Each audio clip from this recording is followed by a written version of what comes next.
さん、ようやくお会いできましたね。幻想水湖伝ライブ in 東京ゲームショウ2025、コナミデジタルエンターテインメントブースより生放送でお届けしてまいりたいと思います。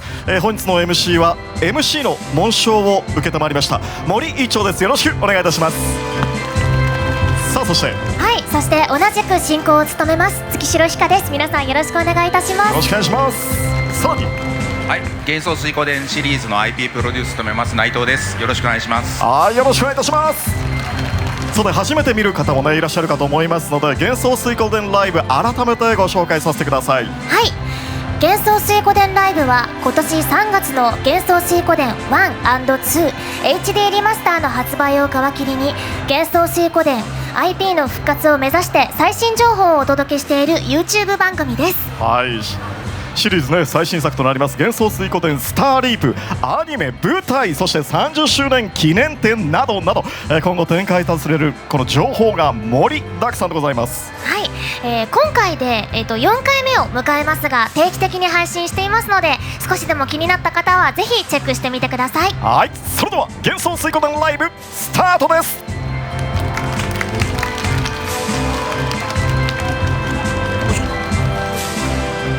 さあ、まずですね、内藤さん、これだけ多くの方にお集まりいただきました、幻想水湖伝東京ゲームショウ、いかがでしょう。本当にまず来場いただいた皆さん、そして配信見ていただいている皆さん、ありがとうございます。こんなに多くの方来ていただけるとも思ってませんでした。ちょっとしおりが切れたっていう話もありましたが、 T シャツ等々は存分にとは言わないですけど頑張って用意してますので、ぜひもらって帰っていただければと思っています。そして、去年このステージ、まさか2回目ステージ出るとは思わなかったんですけど、立たせていただいて緊張してますが、本当に幻想水湖伝のプロジェクトチーム一同感謝してますので、よろしくお願いします。よろしくお願いいたします。お願いします。さあ、昨年のですね、TGS のステージにおきまして 1&2 HD リマスターをファーストステップにしたいとお話をしていただきましたが、このステップアップについてはいかがでしょう。初めて聞かれる方もいるかもしれない、ちょっとだけちゃんと説明したいと思うんですけれども、幻想水湖伝30年近く前に生まれた作品で、やっぱファーストステップで1と2っていうやっぱ名作と言われているものをしっかりとまずはプレイできる環境を整えようと。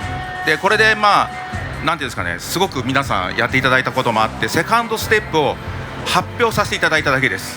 ここ大事なんですけど、皆さんからすでにたくさんいろんな要望をいただいてるんですけど、セカンドステップで発表させていただいたのは、幻想水湖伝 IP 自体をとにかく広げようと思っているので、アニメ化とか、あとは手軽に触ってもらおうと思ってモバイルゲームとか、舞台とか30周年記念展とかもやるんですけれども、まずはこの幻想水湖伝 IP に気軽に触れてもらえる環境をたくさん用意しようと思っているのがセカンドステップです。なのでまだ何も12月ぐらいから舞台が始まったりとか30周年記念展あるんですけど、アニメもスターリーグもまだこれからですので、まずはこちらを応援していただければと思っております。よろしくお願いします。もう本当ね、盛り上がりに関してはすごいね、 SNS のコメントもありまして、また本当にね、お手紙なんかももらってありがたい限りですよね。活気づいてます。皆さんからいただいている要望等々はチーム全員すごい目を通してますので、いつか次のステップに行けるように頑張りますので、よろしくお願いします。お願いいたします。お願いします。さあ、それでは本日の幻想水湖伝ライブ TGS 特別版としてお届けしたいと思います。本日の番組ラインナップはこちらです。ということで、モバイルにアニメに舞台、そして30周年記念展と、今まで以上のですね、盛りだくさんの情報でお届けしたいと思います。そして今日の初めての幻想水湖伝のテーマは幻想水湖伝2における地理です。ぜひ最後まで見てくださいね。さあ、それではまずはこちらからです。幻想水湖伝スターリープ、出演者の皆様どうぞこちらへお越しください。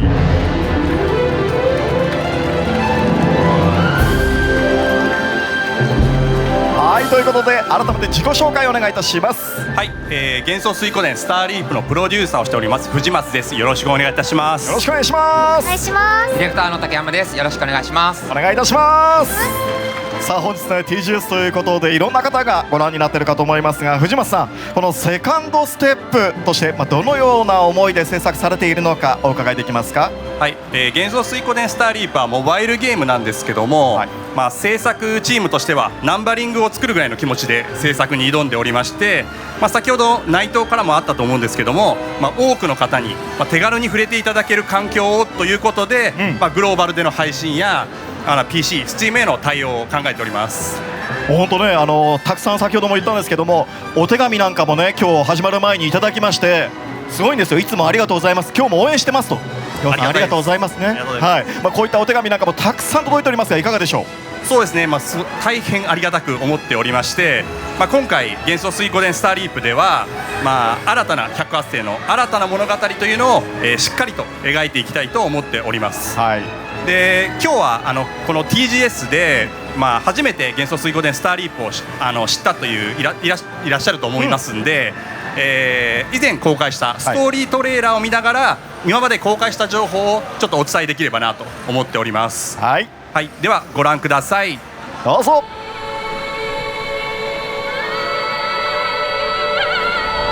幻想水湖伝幻想水湖伝スターリープは今までの幻想水湖伝と同じ世界歴史の中で展開いたします。そして時代は幻想水湖伝1から遡ること4年、つまり幻想水湖伝5と1の間、太陽暦453年です。はい、その453年に、主人公たちの里がですね、謎の組織に焼かれてしまいまして、そしてその主人公たちが、里の復興を、目指して旅をするところから物語が始まります。はい、その過程でですね、過去作のキャラであるオデッサやフリック、ビクトール、ハンフリーなど、後の解放軍となるキャラたちの物語とも交差するということもね、お伝えできたかと思います。はい、そうですね。ただ幻想水湖伝スターリープはいろいろな時代を描ける仕組みにしてますので、はい、太陽暦453年近辺に活躍するキャラクターだけが登場するというわけではございませんので、楽しみにしていただければなと思うんですけども、はい、あくまでもメインは、本作の主人公と新たな108世の物語となっております。キャラクターの入手手段もお伝えしていましたね。静止に残るメインストーリーでは太陽暦のさまざまな時代を描いていき、新しい108世が無料で仲間にできる、はい、そしてガチャやイベントでは今作過去作問わずさまざまなキャラクターが登場。静止とは設立してさまざまなキャラクターでパーティーを組むことが楽しめるということですね。はい、そうですね。で今までが、これまでお伝えしてきた幻想水湖伝スターリープの、概要となります。はい、さあそれではですね、登場する主要キャラクターも改めてご紹介してまいりましょう。はい、まずは本作の主人公です。はい、こちらです。皆さんが名前を付けてプレイするキャラクターになります。大野智弘さんに演じていただいてます。はい、そして続いて主人公の屋敷の使用人翡翠です。本来は明るく優しい性格ですが、とある理由で感情を制御しているキャラになります。私月城ひかが演じております。続きまして主人公の父親で里長でもあるホウです。強く頼りがいのある大人のキャラクターで大塚明夫さんに演じていただいております。はい、続きまして主人公の幼なじみシーリーンです。曲がったことが嫌いな一直線タイプでとってもいい子、ファイルズ愛さんに演じていただいています。そして最後に主人公の武術の師匠兼執事のシャプールです。佐藤作法の右腕でもあります佐藤拓也さんに演じていただいてます。はい、竹山さん、これがすべて里の中での住人たちということですよね。そうですね、里の仲間たちですね。はい、でこの里を中心に、外の世界に飛び出していくと、藤間さん。そうですね、でその中で、月城さん演じる翡翠が結構この物語のキーになりますんで、注目いただければなと思います。はい、これもう本当早く皆さんに遊んでいただきたいでしょう。そうですね、もう早くみんなの物語を皆さんに見てほしいという気持ちでいっぱいです。プレッシャーですよ。頑張ります。はい、さあここまでが振り返りとなるんですが、ここからが新情報ですよね、藤間さん。はい、ここから新情報をお届けできればと思います。はい、で幻想水湖伝といえば、本拠地ですよね。本拠地はもうね切っても切れないものですよね。はいで本作では、主人公の住む先ほどの里ですね、里が本拠地になるんですけども、この本拠地に、どんな施設とか機能があるのかというのをトレーラーで、まとめてきましたので、見ていただきたいなと思っております。はい、それでは自分のね、好きなキャラクターもあんなキャラこんなキャラもいるかもしれないということで、どうぞご覧ください。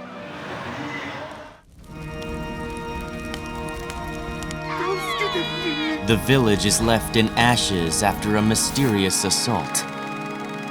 Seeing the catastrophe, the hero and his friends resolve to rebuild the village.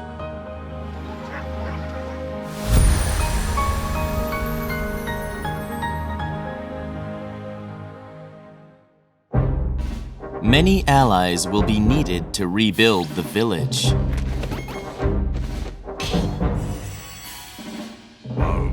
Each of the allies has a special quirk or skill.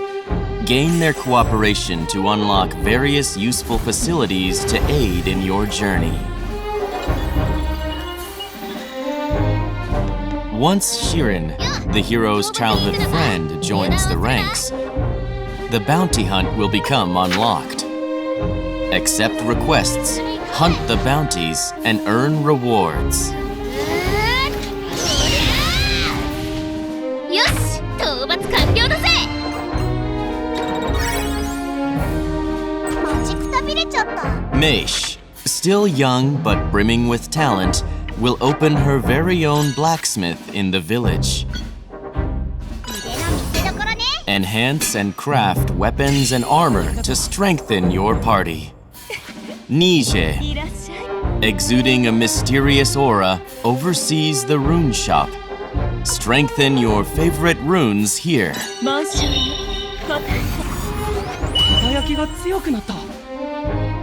いらっしゃいませ。 Many other characters with unique roles will make an appearance. Recruit them, unlock their facilities, and rebuild the village. ご案内。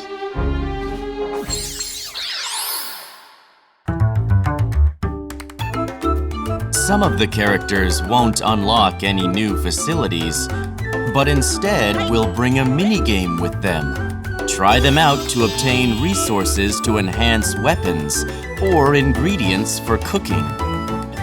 Fishing. Vegetable harvest. Mining. And many other minigames are in store. The resources you collect are sure to be of help during your journey.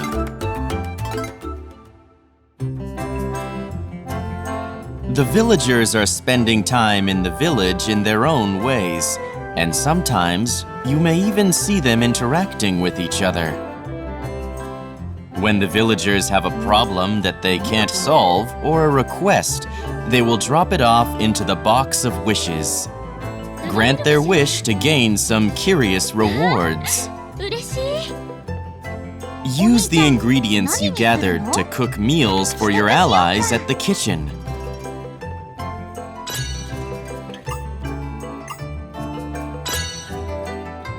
お口に合うといいな。うまかったぜ。 Group meals deepen bonds and may even lead to the awakening of new powers. 会場だよ。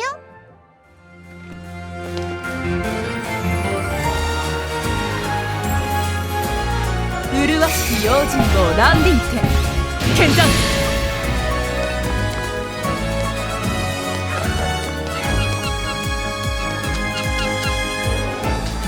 私はレックナート。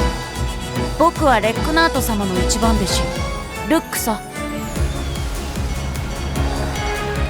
しゃー、気合入ったぜ。はい、頑張りましょう。幻想水湖伝スターリープ。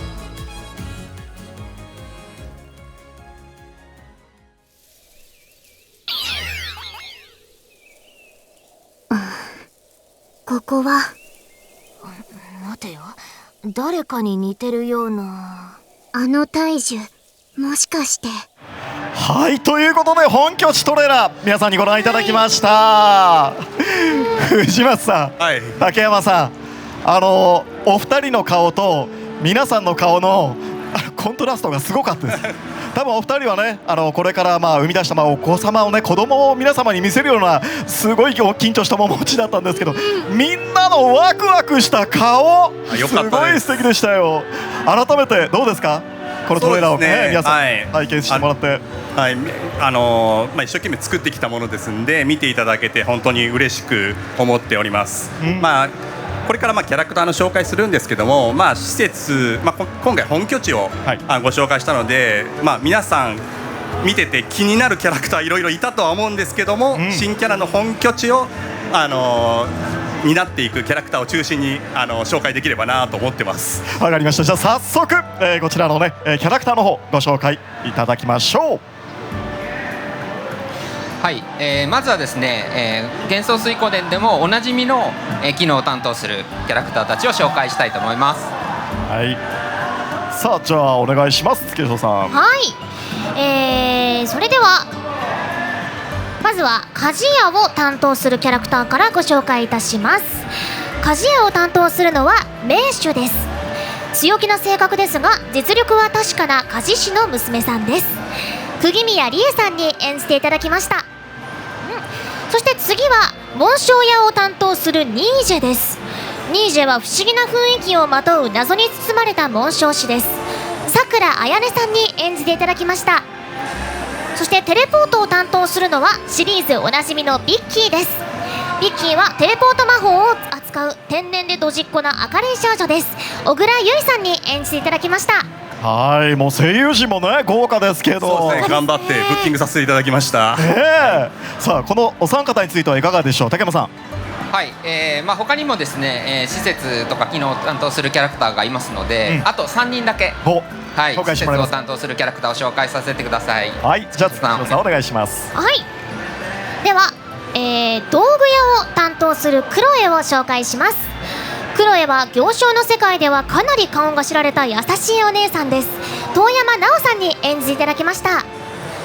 そして続いては探検屋を担当するリーエンです。リーエンはトレジャーハンター兄弟の弟で家業以外には怠惰ですが天性の可愛がられ屋です。内田悠馬さんに演じていただきました。で続いて鑑定屋を担当するレイです。レイはリーエンの姉で知識に貪欲で聡明な女性です。内田真彩さんに演じていただきました。なんとなくこの声優陣でこういうキャラクターかなというのはね思い浮かぶんですけども、藤本さん。はい、そうですね、いろんなキャラクターに合わせてそのキャラクターに一番合うんじゃないかなと思う声優さんに演じていただいております。これ竹山さん、はい、探検屋とかその鑑定屋とかいろいろありますけども、この辺りってどうなんですか？そうですね、探検屋はレアなアイテムが入手できるちょっと一風変わったコンテンツでして、はいはい、でそれをリエンが担当しています。はい、なるほどなるほど。で姉のレイがその、探検で見つけたアイテムとかを鑑定してくれるみたいな感じですね。なるほど、じゃあ姉妹でやられてる。そうですね、兄弟で、はい、感じなんですね。ちょっとねもっともっと深く聞きたいんですが、まだまだねキャラクター紹介がございます。ミニゲーム、こちらにもいろんなキャラクターがございますね。そうですね、過去作でもやっぱりミニゲームってものすごい楽しいものが多くて、僕もめちゃくちゃハマってたんですけど、本作でもミニゲームがいろいろありますので、はいはい、スターリップでも担当するキャラクターたちを紹介させてください。はい、はい、それでは紹介します。釣りのミニゲームを担当するウクはいつも大亀と行動を共にしている釣りが大好きな少年です。狩野翔さんに演じていただきました。はい、で続いて果樹園のミニゲームを担当するはるかは農場で働く体格に恵まれたたおやかな女性です。原田さやかさんに演じていただきました。はい、で伐採のミニゲームを担当するバウバウはコバルト族の戦士で元傭兵の木こりです。田所ひなたさんに演じていただきました。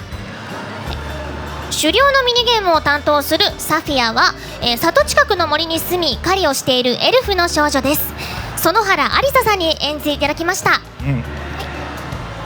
採掘屈のミニゲームを担当するプロスペクターは紋章の力で自律稼働するからくりメカです。はい、はい、もうね、コボルト、エルフ、藤松さん、幻想水湖伝らしさが。そうですね、いろんな種族がいるのが幻想水湖伝の一つの特徴、世界観かなと思ってますんで、今回もこのようないろいろなキャラクターを登場させてみました。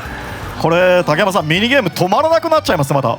そうですね、本編も進めていただきたいのでほどほどに しながら、やってもらえればなと思います。はい、月城さんいかがです？いや、そうですね、そのやり込み要素がすごいなってPV 見てた時からも思ってて、私自身こういうの結構やっちゃうタイプなんで、ストーリー進めるよりもこっちいっぱいやっちゃう人も結構いるのかなみたいな多分激しく同感されてる方がいらっしゃる。本当ですか？そうですよね、やっぱりね。さあ、以上がですね、今回の幻想水湖伝スターリープの情報となります。さあ、それでは藤松さんと竹山さん、視聴者に向けてメッセージをお願いいたします。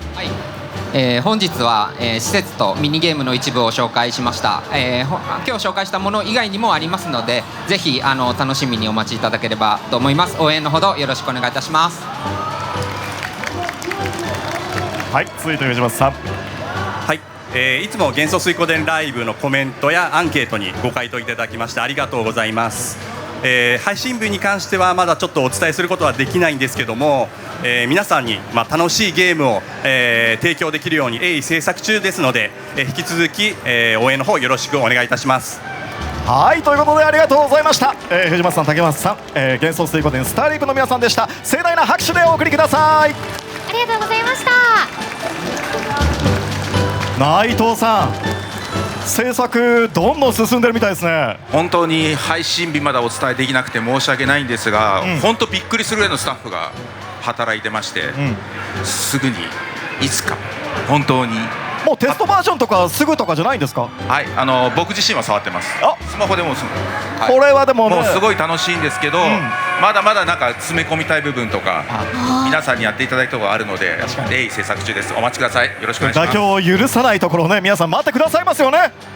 ありがとうございますさあ、それではお次はこちらです。アニメ幻想水湖伝です。出演者の皆さん、こちらにお越しください。盛大な拍手をお迎えください。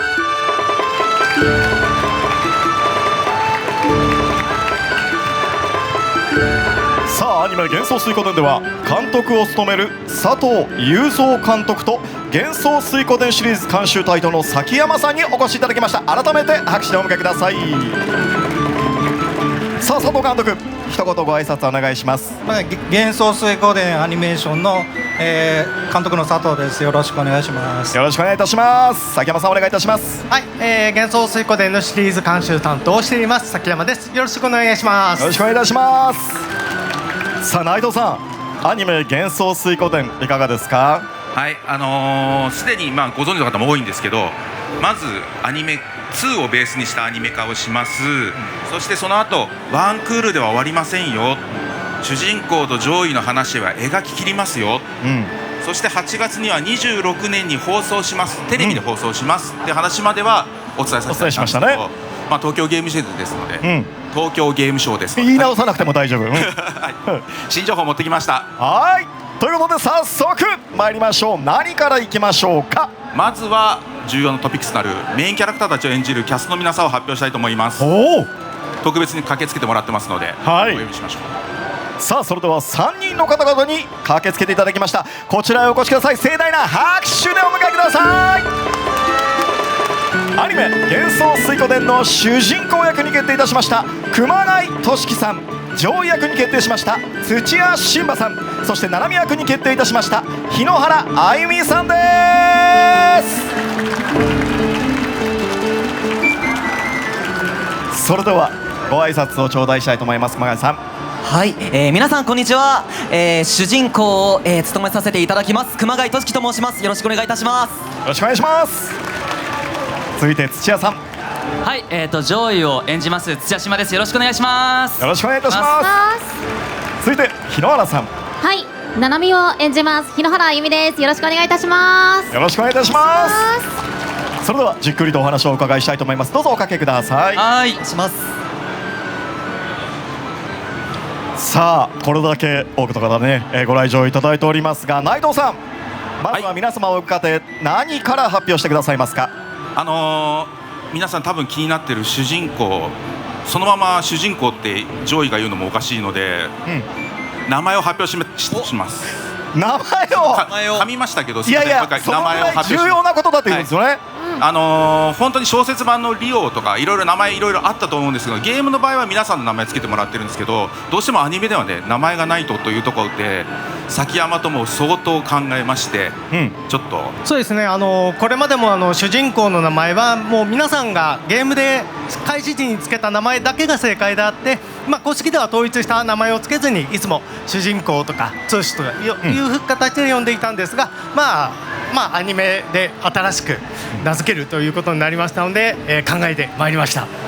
これはちょっとね、ひかちゃんかなり緊張ドキドキしてるよね。ドキドキしますね。さあ、それでは熊谷さんも目の前で聞くということになりますが、これより命名式に移りたいと思います。スタッフさん、命名書を持ってきてください。さあ、どうぞ。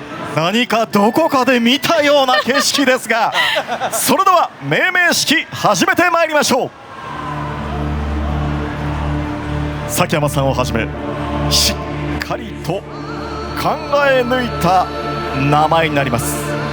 この名前で上位七海と共に歩んでまいります。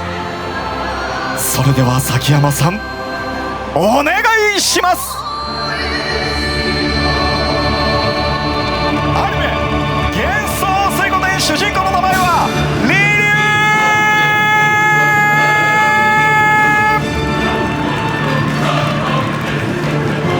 ウ。さあ、ということで、ひかちゃん、リリュウだって。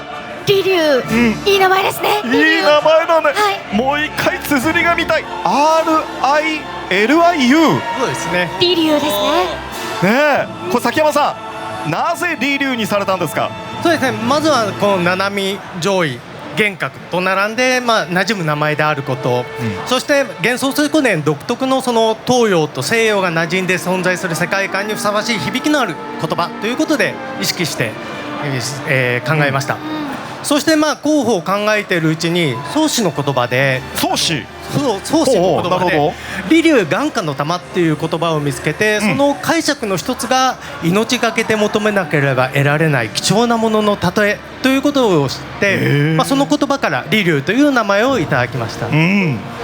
先ほどその英語の表記については開発部内のネイティブな方にこの発音のしやすさと、東洋の雰囲気、そして男の子っぽさを感じさせるっていう意見をいただき決定しました。なるほど、深い思い入れがあるこの我々ファンからするとですね、やはりアニメによってこの主人公に名前がつくというのはいろんな、感情があるかと思います。今見ている限りでは皆さん喜んでいただきましたよね。ありがとうございます。佐藤監督、いかがでしょう。そうですね、なんか名前を決めるっていうのは監督が決めるとか思われがちなんですけど、基本的に今回の場合はコナミさんの方で、一緒に考えながらっていうところで作ってきた名前で、やっぱりこのリリュウっていう名前はこう主人公らしさが一番出てていいなと思って、アニメのスタッフもみんな納得した感じです、じゃあ割とすんなりと入ってきたということですよね。そうですね、割とすぐいいよねっていう話。なるほど。熊谷さん、リリュウ、リリュウリリュウ、僕がいやありがとうございます。いかがですか。いやもうめちゃめちゃかっこよくて、もともとリリュウっていう名前だったんじゃないのっていうぐらい本当ですよね、ぴったりな名前で、いやそれこそ小説でいうリオウだったりとか、そういうところもどこか面影を感じるような名前で、しかもその上位と並んだ時にもまたかっこいいような名前で、めちゃめちゃいいなっていう、めちゃめちゃ感動してます今僕も。ありがとうございます。もう多分本当に皆さんがね、今リリュウだという目でねご覧いただいているのがすごくね温かくて嬉しいですね、ひかちゃんね。さあ、それではですね、ここからいろいろとお伺いしてまいりたいと思います。ミニコーナーを開催です。ズバリ聞いちゃうアニメ幻想水滸伝キャスティングへの道、一問一答のコーナー。ささあキャストの皆様にお揃いいただきましたので、今だから聞けるオーディションについてのご質問をいくつかさせていただきたいと思います。はい、それではまずはこちらです。ドン。オーディションにエントリーされた時の感想をお聞かせください。はい、ということでね、実は今日佐藤監督と皆さんももう1回目初対面と思っていいぐらいですよね。初めましてです。ですよね、はい、そんな中でこのオーディションの話をお伺いするということで、日野原さんまずはいかがでしょう。そうですね、エントリーするにあたってこの作品に触れさせていただいたんですけど、ななみちゃんの初登場時のインパクトがめちゃくちゃすごくて、確かに、紙の資料でいただいてた5倍ぐらい元気だったんですよ。確かに。ですごい一気に大好きになったので、この子と歩めたら絶対楽しいだろうなって思いながらエントリーさせていただきました。ありがとうございます。土屋さん。はい、言わずと知れた名作であり、もう長く愛されているものなので、これがついにアニメ化するんだっていうので、ちょっと恐れ多い気持ちが勝っていました。うわ、やっぱでもそのぐらいの状況でオーディションに向かっていただいたと、ありがとうございます。とてもモチベーション高かったです。ありがとうございます。熊谷さんいかがでしょう。はい、一言で言うと難しかったという一言に聞きますね。なんかそれこそゲームが原作なので、例えば他の作品のような漫画が原作のものは、主人公とかそのキャラの性格だったりっていうのがなんとなく読み取れると思うんですけど、この作品はそれこそプレイヤー側に委ねられているようなところも多くあると思うので、そこはもう自分の最低限の知識プラスちょっと自分で作っていったというところもありまして、だからそれでオーディション原稿を出させていただきましたね。確かにこの108声という中で108通り、ユーザー通りいろんな感情があるんですものね。さあそれを一手に引き受けるということになったわけですけども、続いての質問参りたいと思います。はい、こちらです。実際にキャスティングが決定した時の気持ちを教えてください。これは日野原さんいかがでしたか。はい、もうエントリーした時点でこの作品のファンになっていたので、もう嬉しいという気持ちが第一と、あと先ほど土屋さんもおっしゃってましたけど、長く愛されてる作品なので、皆さんにななみちゃんの声だなって思っていただけるような表現をせねばという強い責任感を持ちましたし、今も持っております。なんかパッと見た感じでもうななみだって僕の中で認識しちゃってるんですけど、ありがとうございます。意識してきました今日。ありがとうございます。土屋さんいかがでしたか。まさかという気持ちが大きかったですね。やはり大きな作品であり、たくさんの方がエントリーされていると思っているので、その中でやはり自分が上位として、演じることができる確率といったら、本当にもう微々たるものなんで、その中で選んでいただけたというのがとても嬉しくて、気が引き締まる思いでした。もうこの佇まいね、ジョイって呼びたくなっちゃうよね。ありがとうございます。ありがとうございます。熊谷さんいかがでしょう。はい、もういろんな意味で衝撃でしたね。まずは本当にこれだけの大きな作品に参加させて、幻想水湖での世界で生きられるということも嬉しさだったりとか、まず本当オーディションが受かったということのこの受け入れられないというか、これ現実なのかみたいなとか、あともその後に来たのはこの責任感というか、これから作品を背負っていくっていうこの重みっていうところをしっかり感じていましたね。何よりも本当に先ほども申し上げましたけども、いろんな感情思いの中でそれぞれが持っている物語思い出がある中の主人公ですからね。はい、もう本当に光栄です。光栄です。光栄の至りですが、佐藤監督聞いていていかがですか。そうですね、やっぱり難しいオーディションだったと思います。やっぱりこのゲームでセリフがバーって流れるだけのところから、やっぱりそれぞれにまだちょっとアニメの台本とかがない状態でどう感情を作っていくのかとかっていう中でのオーディションだったんで、結構大変だったんじゃないかなっていう印象ですね。はい、これ今回は監督目線でキャスティングについてもお伺いしていきたいんですけども、日野原さん、土屋さん、そして熊谷さん、どんなところが決め手だったのかもうここはもうぶっちゃけていただきましょうか。それぞれはちょっとあれですけど、オーディションは実際もう各キャラクターごと、この3人のキャラクターに関しては100人近くのオーディションのそんなにいらっしゃったんですか。があってもうそれ全員プロフィール見て、全部聞いてっていうのを僕も内藤さんも多分崎山さんとかみんな多分コナミのメンバー全員聞いて、でみんなでどれが七海だろうねとかどれが上位かなどれがリリュウかなっていう中でまあほぼなんかちょっと満場一致じゃないですけど、に近い形で、もうなんか誰も上げてないみたいなことはなく、簡単に決まったみたいな感じなので、なるべくしてなった。そうですね。だから多分作っていたシナリオ、セリフっていうのを知ってる人間からすると、この人たちの演じ方とか、声とかが一番合ってるのかなっていうところは結構共通意識でした。聞いて七海さんどうですか。七海さんじゃない日野原さんいかがですか。はい、日野原です。すごい大変こんなキャスティングのなんかなんていうんですか理由とか、そういうのをあんまり聞く機会ってあまりあるものではないと思うので、すごく嬉しいです。ありがとうございます。上位はじゃあ土屋さんいかがですか。そうですね。やっぱりやっぱりそんなに受けてたんだっていう衝撃とともに、やっぱり監督にそういう風に言っていただけることでアフレコも前を向いて胸を張って臨めるなと思ってます。これからアフレコがね始まっていくかと思いますが、熊谷さんいかがでしょう。はい、僕はリリュウじゃないですか。もう多分だって次言うだろうなと思ってみんな構えてたから。私なんですね。じゃあ一応皆さんで呼んでもらいます。せーの。ありがとうございます。いかがでしょう。いや本当にこの上なくやっぱ役者をやっていて嬉しい言葉だなと本当に今感極まっております。ありがとうございます。これからね本当にアニメに向かって邁進していただくということなんですけれども、さらにですね今回実はこのメインキャラクターたちのキャラデザインも、見せていただけるということになっておりますね。さあそして監督、このキャラクターデザインどんなところを意識したのか。見せる前に語るんですよ。いやこれから見せていただきますけれども、はいちょっとね教えていただきたいと思います。さあそれではまずキャラクターデザインの方こちらですかね、見ていただきましょう。すごい。さあこのようになっていますけども、佐藤監督まず意識したところから教えていただいていいですか。そうですね。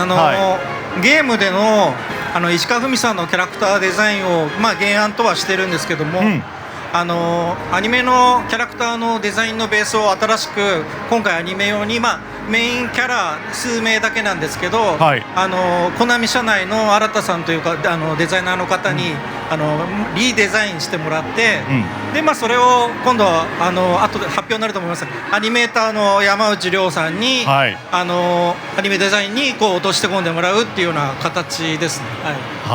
じゃあせっかくね今リリュウが出ていますので、熊谷さんから、こちら主人公リリュウをお願いいたします。ご紹介。それでは、僕が演じるリリュウをご紹介します。ハイランド王国キャロの町の地方部隊でユニコーン少年兵部隊に所属する少年兵です。幼い頃キャロで道場を開いていた幻覚に引き取られ、七海や上位と共に育ちました。仲間思いで心優しく穏やかな性格の持ち主ですということで、ご覧になっていかがです。いやでも本当にゲームとはまた全然違ったテイストのもうキリッとしたような、とはまた違うちょっと柔らかい表情をしていて、なんだかすごい新しく想像が膨らむなっていうアニメがすごい楽しみになりますね。ありがとうございます。さあ続いて上位、こちら土屋さんお願いします。はい、上位はですね、リリュウの幼なじみで同じくユニコーン隊に所属しています、ハイランド王国キャローの町の名士であるアトレイド家で育ち、幼い頃から仮名に縛られてきました。穏やかで聡明な性格の裏に強い信念と覚悟を秘めています。ご覧になっていかがですか。オーディションの際に声のイメージっていうのが書かれてたんですよ。でキャラクター的には一見冷たく冷徹に見えるけれども、その中にも心の優しさがありますって書かれてたんですよ。なので声にできればその一面だけではなくその奥行きが欲しいというふうに書かれていたので、今回このキャラクターデザインを見て、まさにその通りだなと、スマートでありながらもどこか心を打ち解けられるようなキャラクターデザインだなって思っております。本当に役としてはすごく僕らはね知ってるもんね。難しい、役の中でその声の深みであったりとか奥行きっていうのはすごく大事な部分なので、そうですね、大切になさってください。ドキドキ頑張ります。さあ続いてななみです。さあ日野原さんお願いします。はい、私が演じるななみについてご紹介します。厳格に育てられたリリュウにとっての義理の姉です。どんな時も笑顔を忘れない明るく快活な性格ですが、少しおせっかい焼きな一面もあります。リリュウが出兵している間、家の留守を預かっています。さあななみの印象はいかがでしょうか。いや、もうめちゃくちゃ可愛いですね。多分リリュウとジョイをむちゃくちゃに振り回すんだろうなっていう元気な声が聞こえてくるようなデザインですごく可愛いなと思いました。これね、ななみの初登場の時とかも僕らもすごく期待してますんで頑張ります。ぜひ頑張ってください。さあ佐藤監督、キャストの皆様にもご覧いただきましたがいかがですか。いかがですか。一応意識したのは、ゲームのデザインはとてもキャラクター良くて、皆さんの心の中にすごい刻み込まれてるんだなっていうところがあるので、大変難しかったんですけど、やっぱりなんかその新しく2026年に見るアニメで見るリリュウだったりジョイだったりナナミっていうのをどうするかっていうところで、内藤さんの方からも、挑戦していいということだったので、もうどこまで変えられるかみたいなところを変えつつ、パッと見た時にリリュウだよね、ジョイだよね、ナナミだよねって分かるような新しいデザインを目指した感じですね。本当歴史を踏襲しつつ新しいものも入れていくということなんですが、本日公開されるのはこのキャラクターだけではないんです。多くのキャラクターたちが登場する幻想水湖伝ですが、やはりこのキャラクターたちも皆さん重要ですよね。ということでキャストの方々に本当は出てきたがいただきたかったんですけども、ちょっとねスケジュールの都合が合わなかったということで、代わりに月城さんからお願いします。はい、ご紹介させていただきます。まずはこちらのキャラクター、ビクトールです。はい、陽気で豪快な性格のジョーストン都市同盟の傭兵です。通り名は風来坊のビクトール。歴戦の戦士であり、その実力は折り紙付き。体験を軽々と振るう一方で人を見る目があり、誰とでも打ち解ける人懐っこさを持っています。はい、演じていただくのは先日解禁されましたスターリープと同じく小西克幸さんです。よいしょ。さあそしてここが出たらもちろんフリック。はい、青いマントと鋭い眼差しが印象的な剣士です。人呼んで聖来のフリック。ビクトールの長年の相棒です。誇り高く冷静沈着な性格で、時に厳しい言葉も投げかけますが、その裏には強い責任感と仲間への深い思いやりがあります。演じていただくのはこちらもスターリープと同じく中村雄一さんです。よいしょ。ちなみにですね、今回このビクトール役の小西さんからはビデオメッセージ、さらに中村雄一さんからはコメントが到着しております。まずはこちらをご覧ください、どうぞ。皆様こんにちは、この度ですね、アニメ「幻想水湖伝」にてビクトール役を担当させていただくことになりました小西克幸です。よろしくお願いします。さあというわけでなんか今回はですね、ゲームショーのステージにスケジュールが合わなくてちょっと行けなくて、毎年ですねゲームショーっつったらスケジュール開けて待ってるんですよ。でも僕が関わるゲームっていうのはなんだろうな、ゲームショーだとちょっと早すぎるみたいなとこがあって、全然ステージに呼ばれたことないんですけど、したら幻想水湖伝さんが呼んでくれたっていうね、なんだもタイミング合わねえ、もう世の中うまくいかないっすね。はい。というわけで幻想水湖伝がなんとアニメになるということで、僕はですね、何年前だろうな、その昔、幻想水湖伝の1、2のドラマ CD と、あと、ラジオで、ビクトールをちょっと担当させていただきまして、そのラジオもですね、中村くんと2人で、幻想水湖伝なんかこう振り返りながらフリートークするような番組だったんですけど、なので、かなり昔ですね、10、15、16、17、18、19、20? それぐらい前です。ビクトール自体もなんかこう、ゲームプレイしてくださった方はもうご存知だと思うんですけど、結構こうガサツで艶やなイメージはあるんですけど、とってもなんか仲間思いのいい兄貴分な、キャラクターではあるので、なんかそういうところもね、アニメの方でもちょっと描いていただけると嬉しいなと思いますので、ぜひ楽しみにしていただけると嬉しいなと思います。ゲームをですね、僕昔から大好きですげえやってたんですけど、もうはるか昔のことなので、最近ね1、2がねちょっと出たりとかしましたけど、もうはるか昔のことなのでちょっとあんまりよく覚えてないんですけど、これゲーム自体もものすごくよくできてて、ですね、なんていうのかな、まずこの108世を集めるのが結構大変で、これもねなんかこういろいろここいけんのっていうところ行ったりとかお前仲間になんのっていうやつがね結構仲間になったりとかして、でもそいつが仲間になることによってなんだろう、なんかねいろんなね3倍速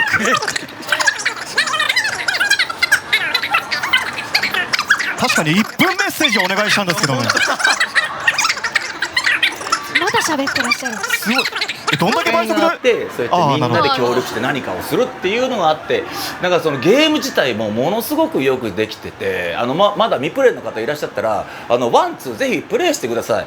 さあというわけでですね、アニメは2026年の、放送を予定しておりますので、皆さんぜひ、楽しみにしててください。ビクトールとそしてフリック、この2人のですね活躍をぜひともですね、やっぱり私はフリック言っとかないとダメですからね、この2人の活躍をぜひ、見ていただけると嬉しいなと思います。というわけで以上ビクトール役の小西克幸でした。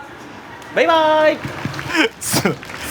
すごいですよね。すごいいいです。これちゃんとしたバージョンはいつか YouTube の方で拝見できればと思いますけども、希望です。さあそして中村さんからも、メッセージを頂戴しております。代読お願いします。はい、私の方で読ませていただきます。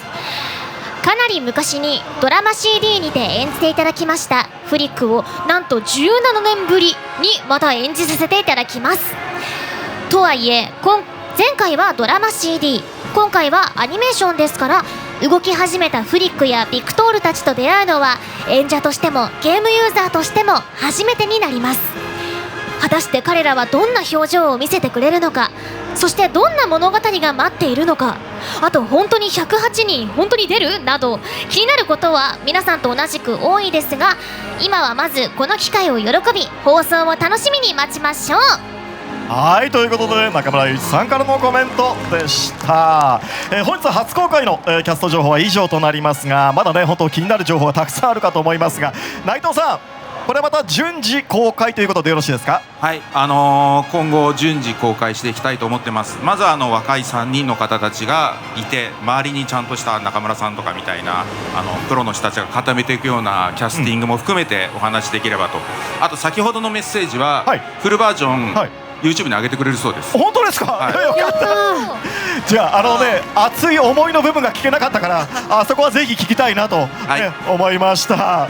さあそしてここでですねアニメのメイン制作のスタッフ、発表させていただきます。こちらです。さあ佐藤監督、こちらちょっと紹介していただいていいですか？はい。これどうすればいいですか？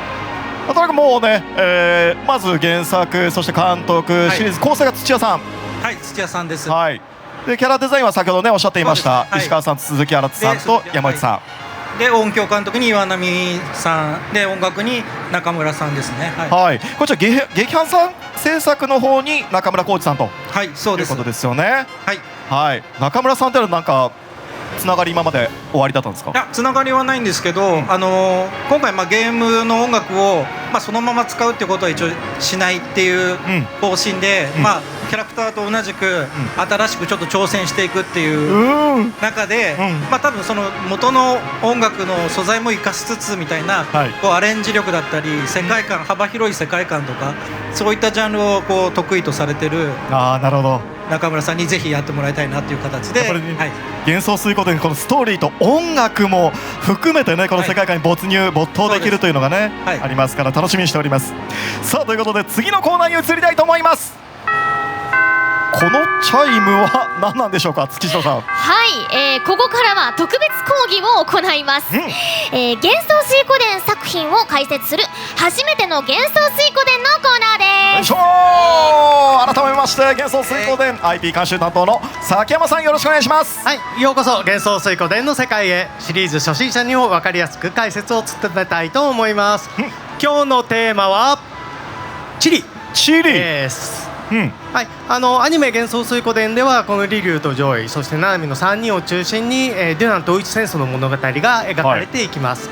そのアニメの予備知識として今日は特別な生徒さんたちと一緒に幻想水湖伝の世界の地理を紹介させていただきます。はい、熊田さん、土屋さん、代表原さんもお願いいたします。お願いします。はい、ではまずはシリーズを通した幻想水湖伝の世界地図を見てみましょう。こちらです。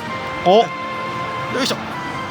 あれこれって今まで全部出てました？長い。はい。すごい。でもまあこれは制作用のライブ資料でして、元帥5の特典予約特典 DVD で紹介した貴重なものなんですが、これ西方大陸とか出てました？なんか見え隠れしてますが、まあ地殻変動が起こることは稀によくあるので、まあない。なるほどね。いきたいと思います。はい。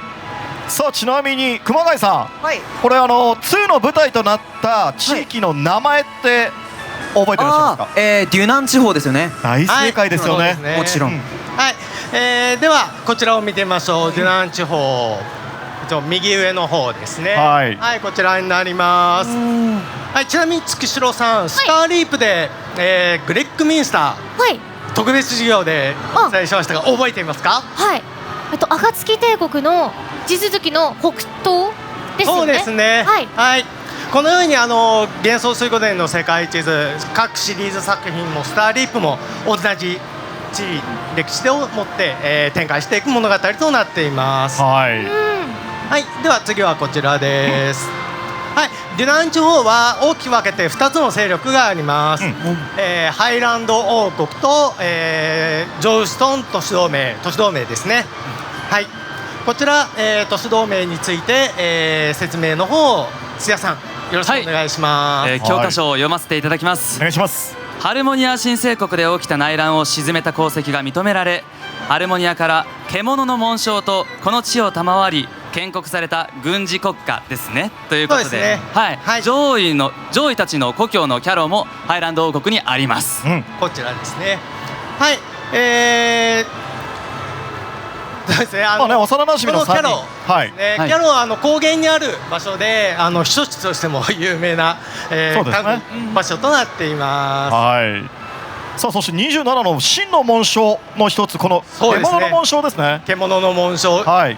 非常にアニメでも重要な役割を果たしてくれるこの紋章がこのアニメでも描かれていきます。はい。さあじゃあ続いてもう一つの勢力ですね。はい。ジョーストン都市同盟について見ていきましょう。こちらです。はい。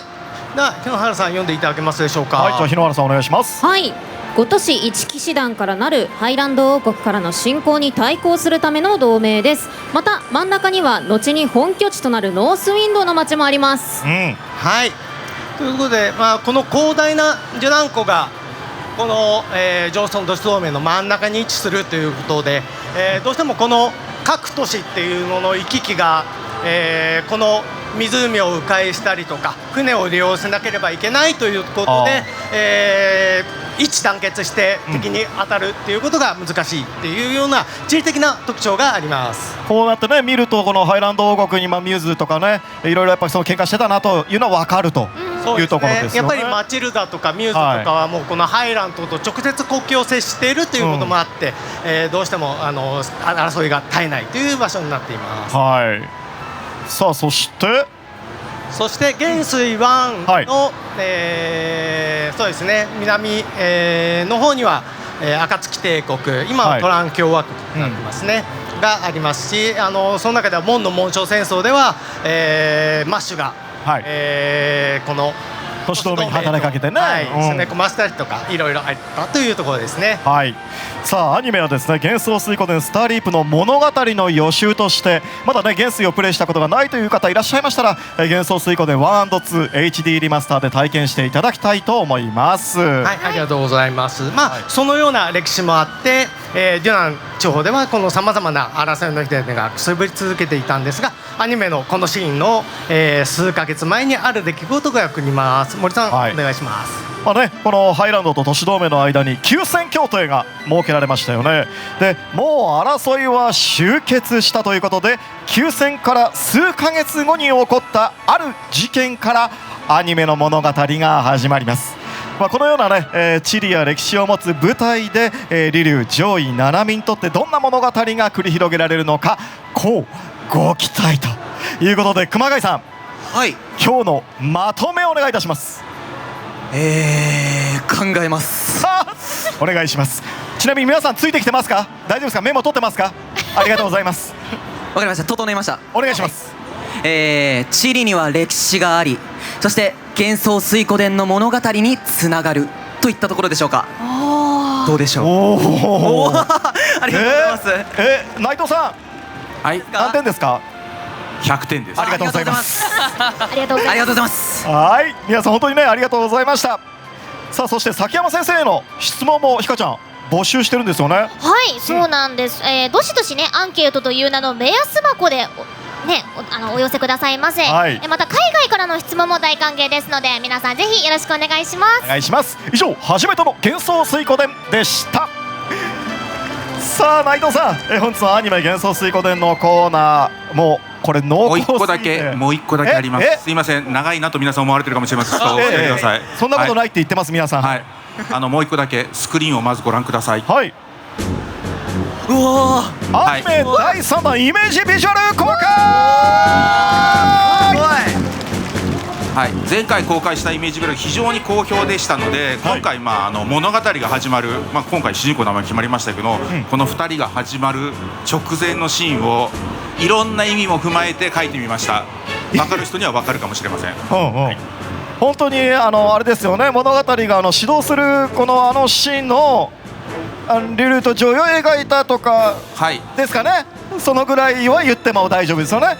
佐藤監督に監督、どんな思いが込められているのか聞いてみて。一応この構造を考えた僕なんですけど、その最初の物語始まるところではあるんですけれども、この2人が見つめ合ってるところの先には何があるんだろう、後ろの岩はなぜ大きいんだろうみたいな感じですかね。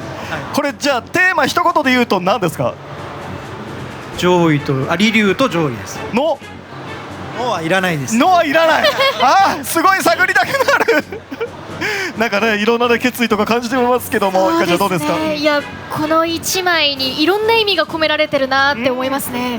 熊谷さんいかがでしょう？いや、これはだってね、この岩といいもね、あれですよね。あれなんですよ。本当にあれなんですよ。本当に。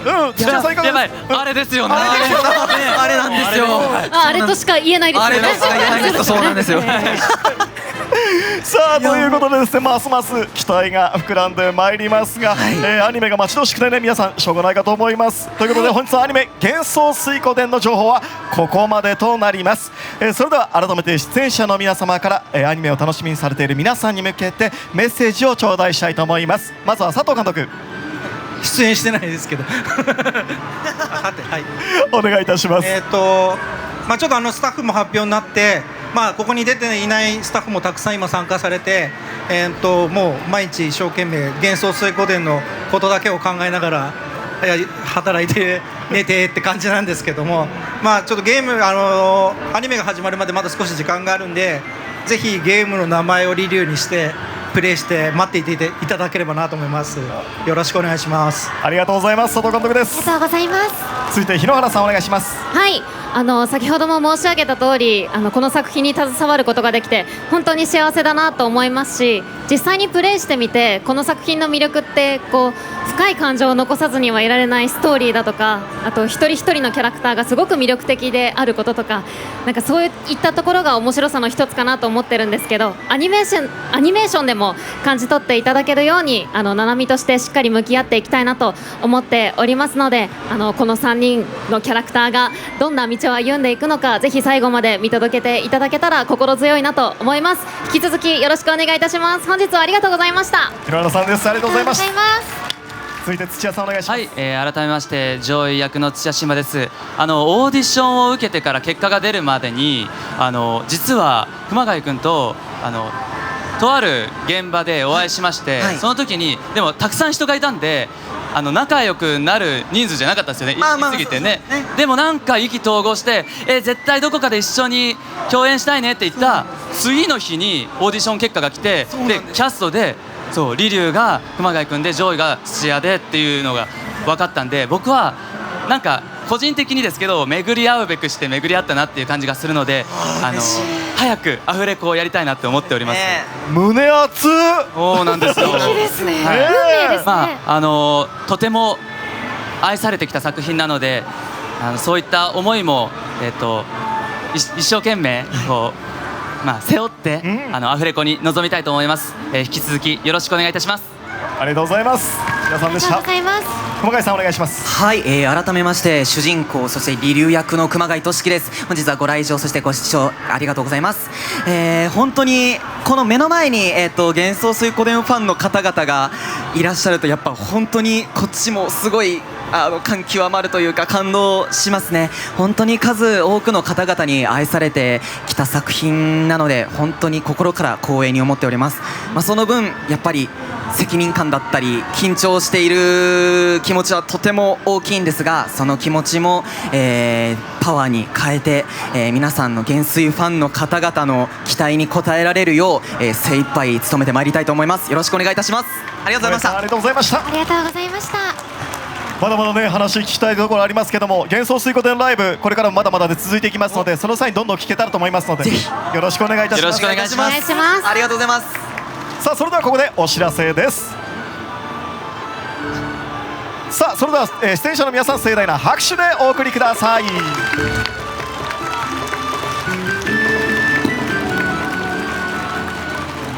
はい、それではお知らせお願いします。はい、アニメ X では本日公開の豪華キャスト陣によるキャストサイン入りクリアファイルをプレゼントするキャンペーンを開催中です。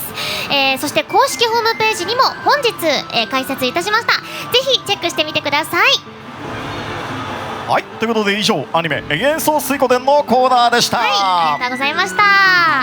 さあまだまだ情報盛りだくさんです。続いてはこちらです。舞台幻想水湖伝門の紋章戦争編です。出演者の皆さんこちらへお越しください。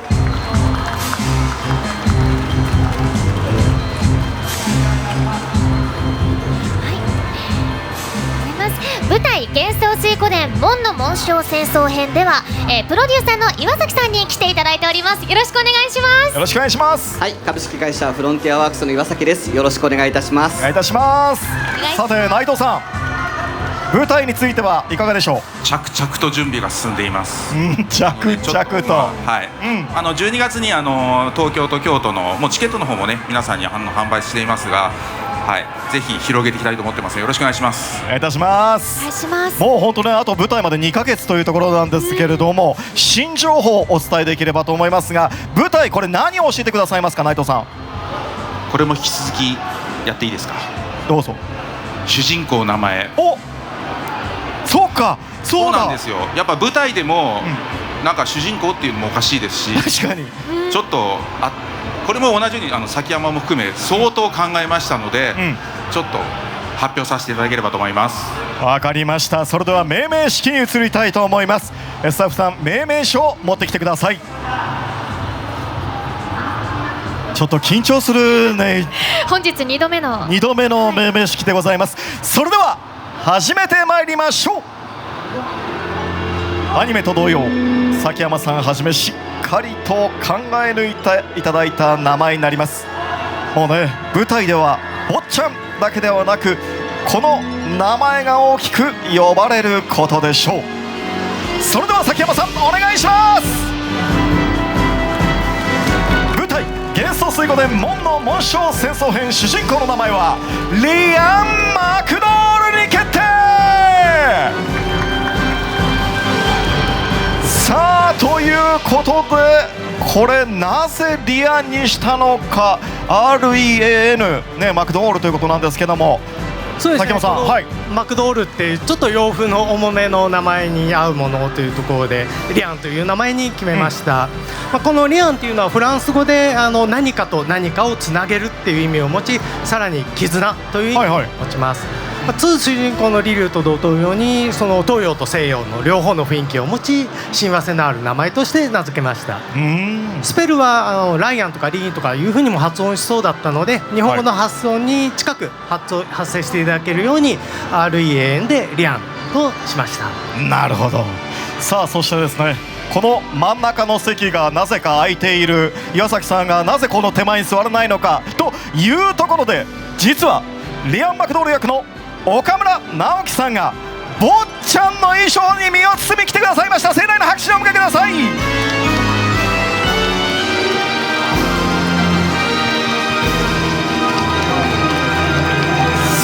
改めて自己紹介お願いいたします。皆様こんにちは。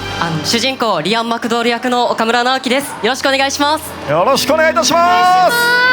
ちょっとじゃあマイクを私の方に預けていただきました。せっかくなのでね、ポーズを取っていただいて、実はこの瞬間のみですね、皆さん写真撮影大丈夫です。さあ、ここ特別に許可をいただいております。スクショしてですね、ハッシュタグ舞台元帥で拡散していただけると思います。さあ、この間にですね、ちょっといろいろとお話を聞きたいんですが、崎山さん、この衣装なども監修していただいていると思うんですけれども、そうですね、リアン・マクドールの姿、生地の質感だとか色味の選定から始まり、この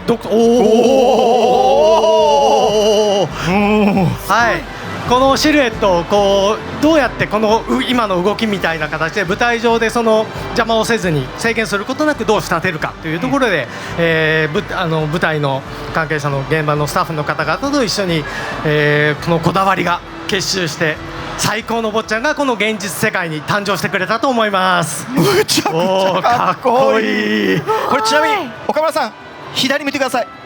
左にポーズ続いて右にもポーズ。最後中央お願いします。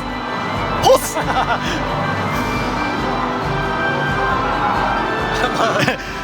うまくいかないなっていうところもらしさがあっていいですよ。はい、ということでありがとうございます。岡村さん、どうぞおかけください。いや、なかなかこんな撮影がないですよね。いや、ないですね。もうすごいくるくるくるくる回して、もう坊ちゃんですね。坊ちゃんですよ。岡村さん、名前も決まりました。第2弾、こちらの方でどうですか、坊ちゃんとしてのお気持ち。リアン・マクドールとしては。リアン・マクドール、僕も今日まで名前知らなくて、ずっと主人公坊ちゃんの名前どうなるのかなって思ってて、もうまさか今日こんなリアンっていう素敵な意味がこもった名前をいただけるとは思ってなかったので、本当に光栄ですありがとうございます。なんかね、皆さんも写真撮っていただいて、いろいろね、先ほども申し上げましたが、ハッシュタグ、舞台元帥でどんどんね拡散していただければと思いますが、さあ岩崎さん、お次は何を教えていただけるんですか。すでに第一弾ビジュアルとしてまさに今日お名前いただいたリアンとグレビオのビジュアルあったんですけども、今日は全員集合の第2弾ビジュアル完成しましたので公開させていただきます。それではどうぞ。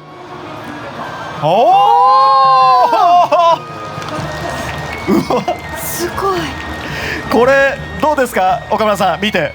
いや、もう本当にかっこいい一枚に仕上がったなって、もう本当に臨場感あふれるキャラクターたちがもう大集結して、なんかこれから待ち受ける物語であったり、幻想水湖伝の世界をなんか素敵に表現してくれてるいいビジュアルだなと思います。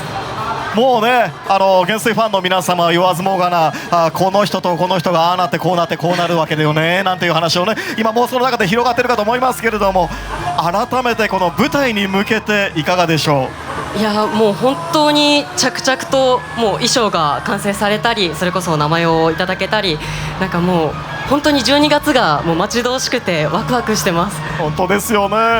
となるとこのね第2弾ビジュアルが完成して、岩崎さん、チケットについても教えていただいてよろしいですか。こちらになります。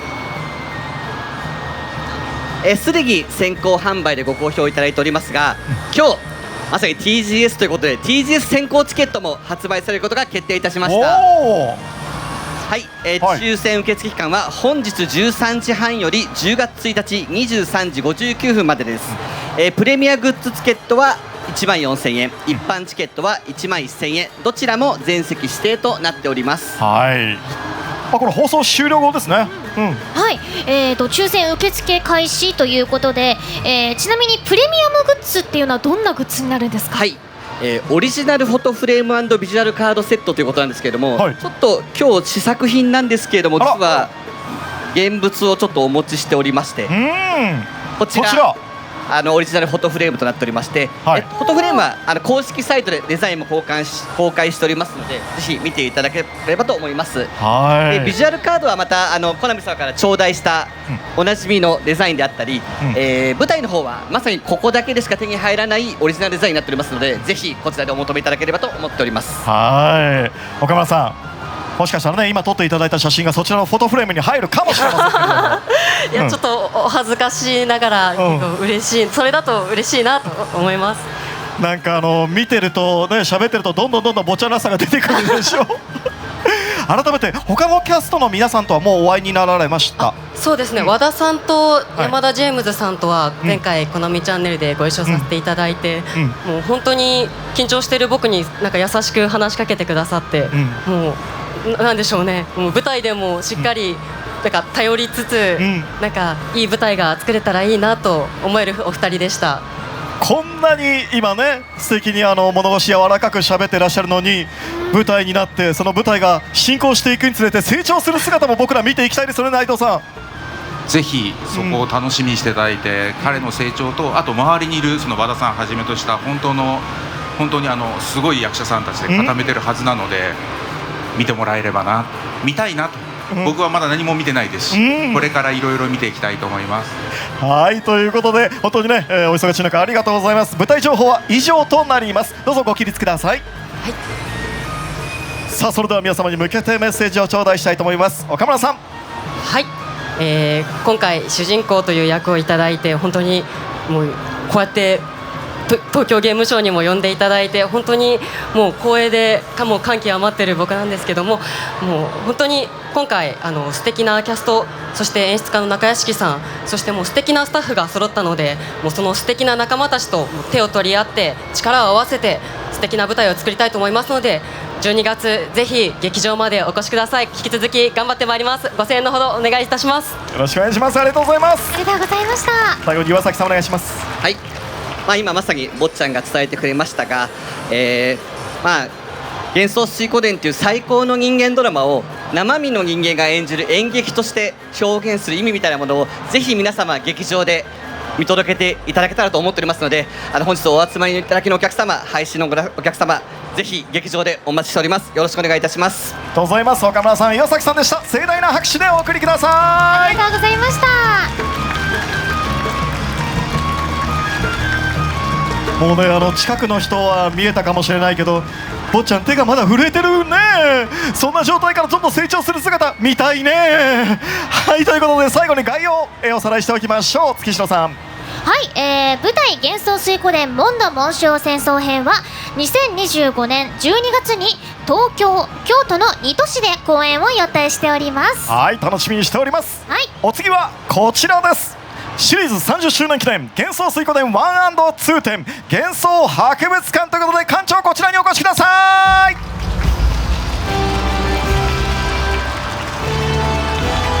改めまして渡辺さんです。一言頂戴していいですか？はい、幻想博物館の、館長の渡辺美里と申します。はい、よろしくお願いいたします。よろしくお願いいたします。どうぞご着席ください。さあ渡辺さん、先日ね発表させていただきましたけども、ご反響とかいかがですか？はい、コンさんの展覧会のコンセプトですね、幻想水湖伝の世界の中にある架空の博物館、はい、もう皆様から本当に前向きなご期待をしていただく声、いただいておりまして、もう本当に嬉しく身が引き締まる思いでございます。はい、館長として、はい、本博物館の、開館までですね全力で、展示品の収集務めますので、はい、よろしくお願いいたします。さあもう皆さんね、展示会の方ね、チケットも予約されている方も、皆さんありがとうございます。もういっぱいいらっしゃいますけども、この反響の中ではコメントのロゴについてもコメントがたくさんあったようですけども、いかがでしょう？はい、そうなんです。本館ですね、英雄たちが実際に着用していた武器や衣装、小物などを収蔵した博物館っていう風な、コンセプトになってまして、そちらを表現した、ロゴになっております。はい。はい、各リーダーさんのですね武器それぞれワン、ツーの形に実は配置していたりですとか、あとは敵国の将校である、ルカ・ブライトさんの、剣だけはですね反対向きの方向を向いて、はい、配置しているというような、はい、こだわりもございます。毛が細かいですね。でもね、さあ秋山さん、そうですね、キャラクターイラストではこう奥行き感パースがついてるんで、それを真上から見た時にどう見えるかっていうのをこの原作の資料を確認しながらその見えない部分のとか細かいデザインっていうのを制作していきました。それぞれのこの武器のサイズ差にもこだわってもうミリ単位での調整をいろいろとお願いしました。このロゴの中でもミリ単位なんですか？そうです。そうでした。細かい。内藤さん、減衰点いかがですか？はい、本当にこの作品自体を生み出した原作者の皆様も踏まえて、ファンの皆様も踏まえて、感謝の気持ちを込めて作ってますので、中の展示物かなり充実してますし、ちょっとだけブースに飾ってますけど、30周年記念のグッズ類もたくさん用意してますので、ぜひなんと国家資格の学芸員の資格もお持ちの渡辺館長が。学芸員？はい、もう本当に幻想博物館の学芸員としてこのために撮ったなという感じ。そのために撮った？かいちゃん普通に撮れるもんじゃないんだよ。そうですよね。このために本当にでもそういう人がプロデューサーとしてもうやってるので、ぜひね、ここはね渡辺さんが喋った方がいいので、渡辺さんにいろいろ聞いていただきましょう。はい。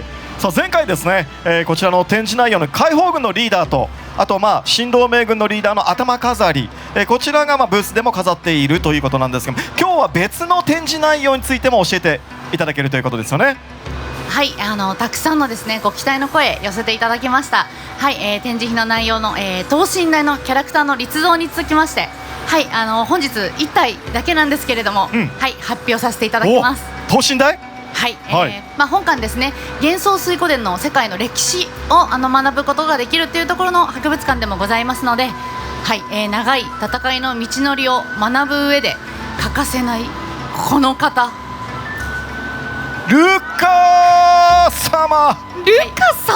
ルカブライトさんの等身大の立像展示させていただきます。ルカ様めちゃくちゃ大きいんじゃないですか？いやもう本当に大きくてですね、はい、もう1分の1のサイズで、はい、再現させていただきますので、もう剣を構えた姿ですとも本当に展示できるギリギリになりそうです。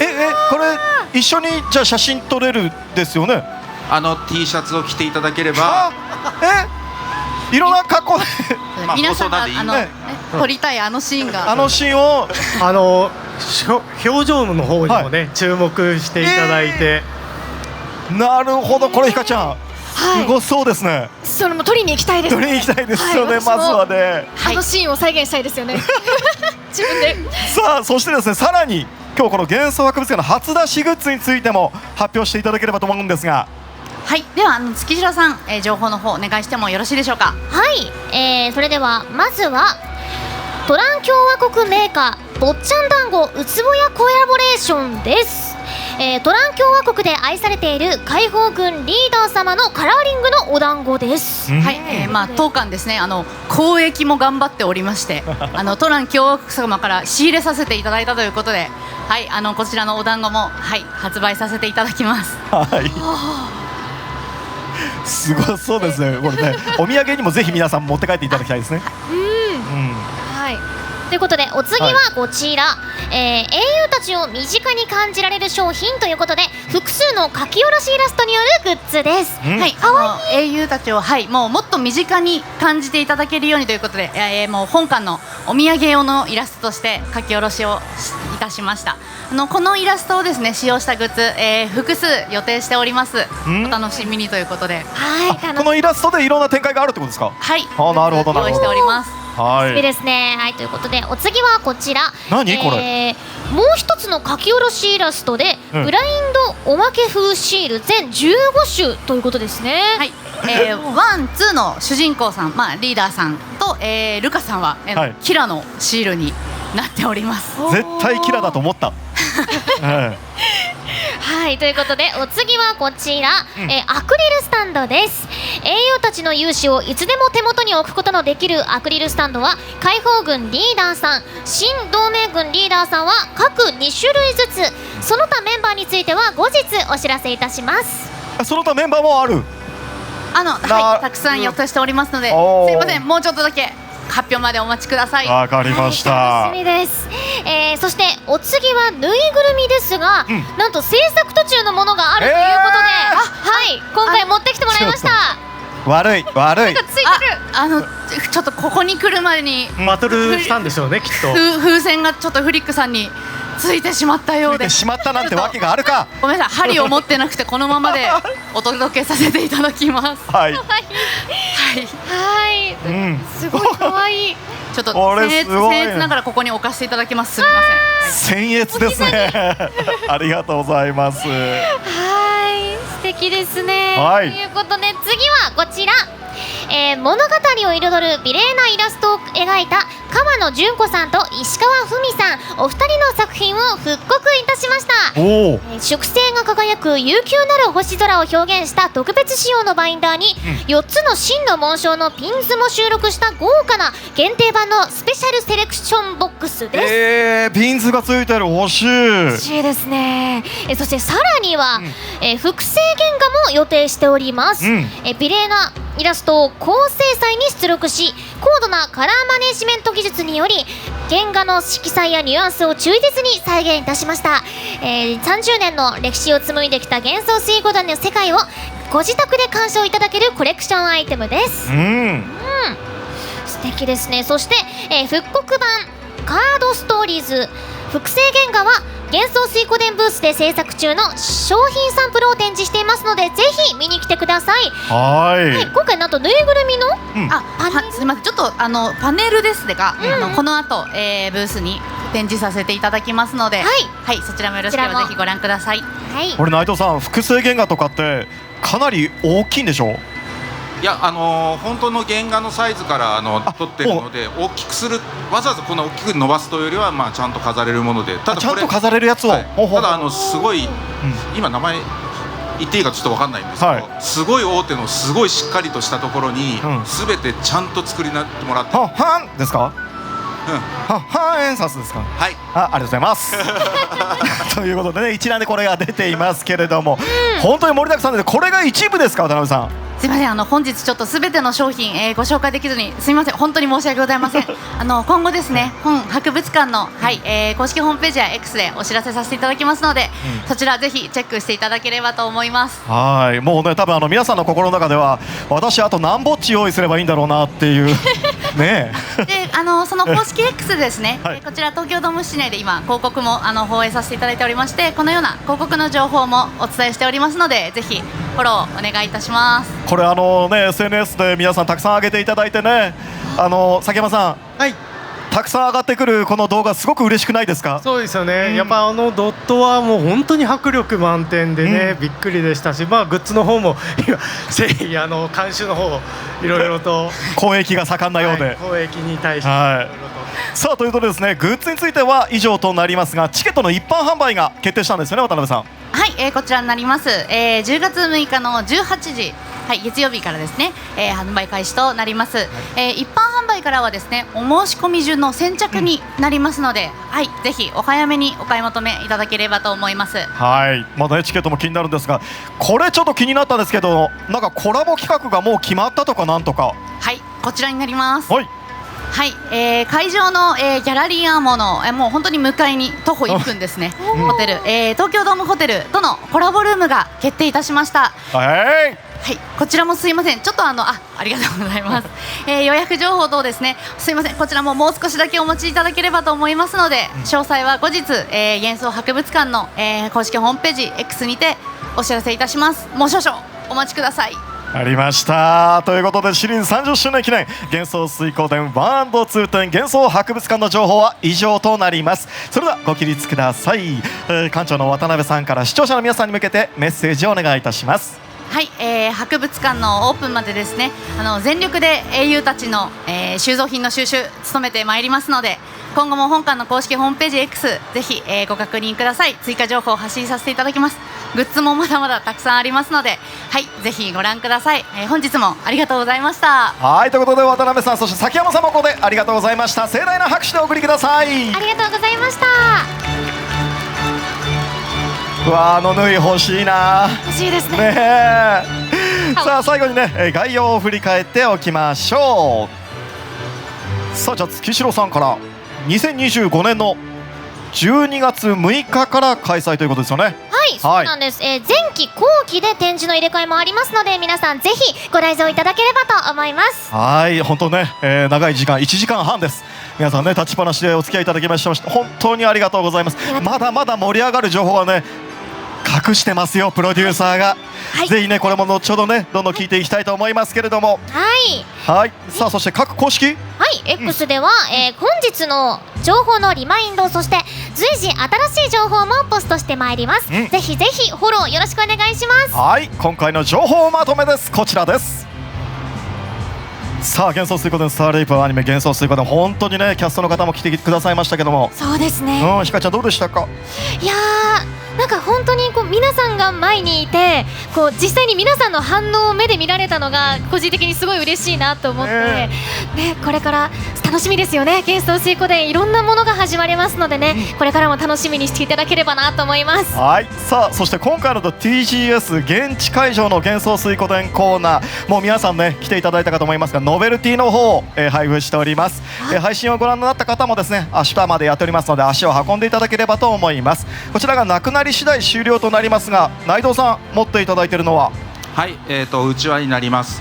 これはね数かなり用意しているのでぜひもらっていただければなと思います、そして、今日発表した新しいキャラクターのうちわも増えてます、なのでこの後ブース行ってもらうと、まずアニメのクリアファイルがもらえたりとか、あとコーナー回った時に黒布がかかってなんだこれと思ってたところが、今なら空いてるはずです。おなのでそんなこと言ったらまだ終わってないのにみんな行っちゃうじゃないですか。ちょっと待ってください待ってください、これね特製うちわ、改めて、スターリープのキャラクターも加えて、ゲオルグルックのうちわもステージ後からまだ後からですからね、追加されたスターリープのキャラ全35種類となっておりますので、ぜひコンプリートしていただければと。さらに、フォトスポットの写真を投稿していただきますと紋章をあしらったステッカーこちらねひかちゃんが持っておりますけども、こちらです。はいこれ何種類あるか知ってますか？14種類。14種類、そうなんです、この紋章14種類用意されていまして、そのうちの紋章、このうちのどれかの紋章なんですけど、私もちょっとよく知ってるなーみたいな紋章が言っちゃダメ言っちゃダメなやつ、まだ言わないんですけどね、あったりしますので、ぜひねこちらの方もゲットしてください。お願いします。他にもしおりや T シャツもご用意しております。しおりの方がねすでに今期分でもね午後からまたいけるということですね。こちら配信をご覧になった方もぜひ足を運んでください。そしてコナミデジタルエンターテインメントブースではサイレントヒル F や桃太郎電鉄2などの注目の新作をはじめ盛りだくさんのタイトルをご用意しております。この後も時間の許す限りこちらのブースでお楽しみください。それでは最後に内藤さんメッセージをお願いします。はい、今年本当に30周年迎えます。